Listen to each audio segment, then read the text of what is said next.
Wait করেন, ভিডিওটা skip করতে হবে না। আপনার থেকে লাইক কমেন্ট কিছু দরকার নেই, যদি পারেন আপনি আপনার নিজের লোকেদের সাথে শেয়ার করতে পারেন ভিডিওটা।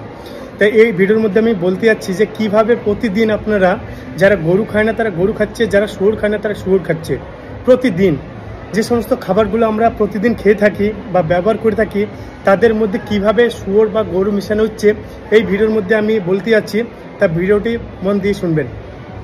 সবার প্রথমে যে জিনিসগুলোতে ব্যবহার করা হচ্ছে টুথপেস্ট তো আমরা প্রতিদিনই ব্যবহার করছি। তা টুথপেস্টে জিলিটিন ব্যবহার করা হচ্ছে, সাবুনে ব্যবহার করা হচ্ছে। তারপরে যে আমরা চুইনগাম, এখন ইংরেজদের দিকে বা যারা বড়লোক ঘরের বেটাদের দিকে আমরা ফ্যাশন করতে যাই, চুইনগাম খেতে যাই, সেই চুইনগামে জিলেটিন মিক্স করা হচ্ছে। চুইনগাম, তারপর বিভিন্ন রকমের ক্যান্ডির কিছু পিকচার আমি দিয়ে দেবো। তারপর চকলেট, তারপরে জেলি, যে জেলগুলো আপনারা মাথায় মাখেন সেই জেল, তারপর যে জেলিগুলো আপনারা খান। গ্রামগঞ্জে দেখতে পাই ছোট ছোট বাচ্চারা লাল কালারের জেলি ব্যবহার করে, তারা কিনে খায়, কিন্তু সেইগুলোতে সবগুলোতে গরু বা শুয়োর মিক্স করে থাকে। আপনার ব্রেডে মিক্স করে থাকে, চকলেটে মিক্স করে থাকে, দইতে মিক্স করে থাকে, তারপরে ওষুধে মিক্স করে থাকে, কলগেটে মিক্স করে থাকে, কেকে মিক্স করে থাকে, সুইট মিষ্টি জাতীয় যত রকমের জিনিস আছে সবগুলোতে ব্যবহার করা হয়। এমন কোনো জিনিস বাকি নেই। এমনকি যে মেকআপ করেন সেগুলোতেও জিলেটিন ব্যবহার করা হয়। শুধু জিলেটিন না, বেশ কয়েকটি কেমিক্যাল রয়েছে।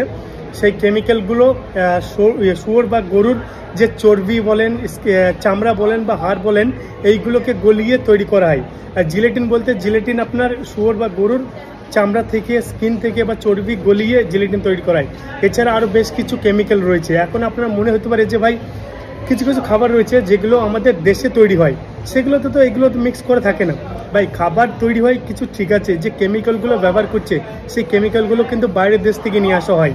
তার সেই কেমিক্যালগুলো হচ্ছে জিলেটিন, গ্লিসারল বা গ্লিসারিন, তারপরে হচ্ছে লার্ড, তারপরে হচ্ছে আপনার পেপারনি, এমনকি বহু কেমিক্যাল রয়েছে যেগুলো খাবার মধ্যে ব্যবহার করা হয়। আপনি যখন ইনগ্রিডিয়েন্টস চেক করবেন সেখানে কিন্তু পোর্ট মানে শুয়োর বা বিফ মানে গরু লেখা থাকবে না, আপনার এই কেমিক্যালগুলোর নাম লেখা থাকবে।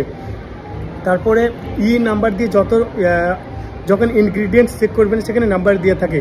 দিয়ে শুরু যতগুলো নাম্বার রয়েছে, যেমন 442, 441, 477, বিভিন্ন রকম নাম্বার আছে।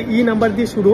এই নাম্বারগুলোতে সবগুলোতেই আপনি শুয়োর বা গরুর চর্বি থেকে যাবতীয় জিনিস পাবেন। তারপরে সমস্যা হচ্ছে কি জানেন, যে ওষুধগুলো ব্যবহার করছি, যে ওষুধ বলতে ক্যাপসুল, একটা আছে হার্ড ক্যাপসুল, একটা আছে সফট ক্যাপসুল। যে দেখবেন ছোটবেলায় আমরা শুনে আসছি যে একটা ওই প্লাস্টিকে বা রবারের মতো